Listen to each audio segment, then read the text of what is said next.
Now let me introduce you to English consonants. We know by now that English sounds, or the sounds of any language, they are further divided into two broad categories, vowels and consonants. And traditionally, we know that vowels are the sounds where there is no obstruction to the flow of air from larynx to the lips. And on the other hand, consonants are the sounds where there is some sort of obstruction somewhere in the oral cavity or nasal cavity. So keeping in mind that basic distinction between vowels and consonants, let me briefly introduce you to the consonants of the RP accent of English. All right. So we have 24 English consonants in RP accent. Okay. And we by now know that consonants are described with the help of three criteria. Okay. One is the places of articulation, that from which part of the cavity, from which articulator the sound is articulated. So places of articulation, and then manners of articulation, that what sort of articulation was there, what manners were involved, and how the articulation was launched by the speaker. Okay, so places of articulation, then manners of articulation, and then there is third criterion, which is voicing. Voicing is basically the position of larynx when the sound is pronounced. How was the position of the larynx? Whether it was wide open or it was narrowed or half open, we'll discuss it in detail later in this course. Okay. So English consonants are there, and just in order to briefly describe them, I'm using only one criteria here, and that is the manners of articulation. Okay. So the first type of consonants of English are the plosives. Plosives are the sounds which are also called stops. Okay. And stops are the sound where the air passage is completely blocked, right? And then it is released all of a sudden, right? And the sounds which are articulators are called plosives. Then we have got nasals. For nasal sounds, the velum is down and the air passage is allowed through nasal cavity, right? And then we have got fricatives. Fricatives are the sounds where the air passage is not completely blocked, but it is narrowed down, right?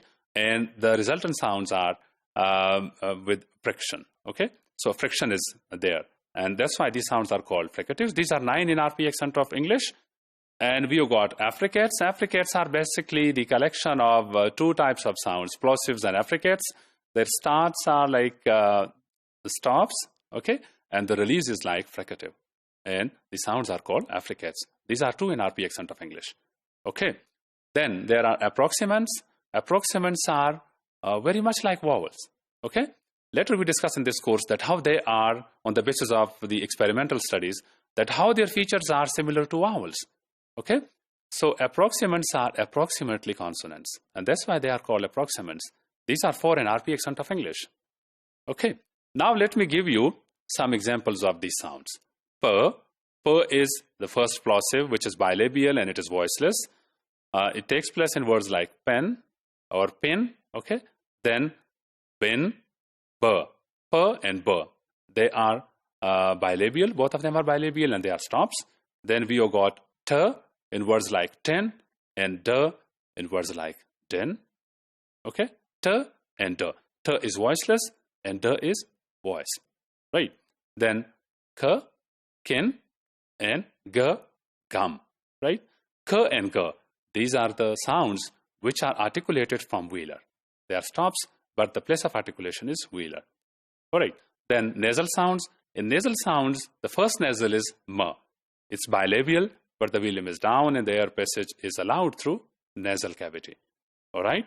Then n in words like sun, the last sound is n. Right. It is pronounced from articulator from the alveolar ridge. Right. And then there is engma sound, ng. In words like sung or ring or king, the last sounds in these words is engma sound, right? And it is also pronounced from the velar. Right, there are fricatives. English has 9 fricatives.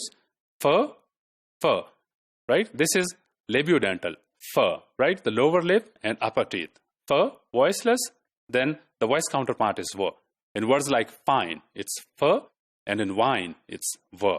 Then th sound in words like think, and the, this, or there, or they.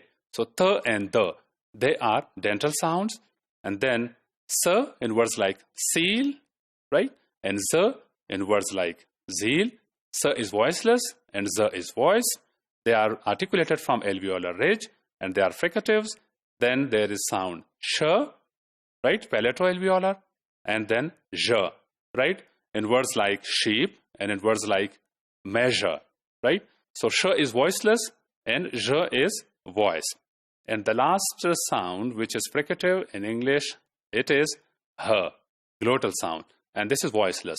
It's the only sound in English which is voiceless and it does not have any voiced counterpart. Right. Then there are affricate sounds. Affricate sounds, the starting is like stop and the end is like fricative. Right. So in words like chain, the first sound is ch, or Jane, the first sound is j. Ch is voiceless and j is voice. And these are affricate sounds. Then approximants. Approximants, the first is light, l is alveolar, and right. R is again alveolar, all right? Okay? And then glide, v, which is bilabial, and y, which is palatal, okay? Yet. So these are the English sounds, and we will be discussing them in greater detail during the course of the time.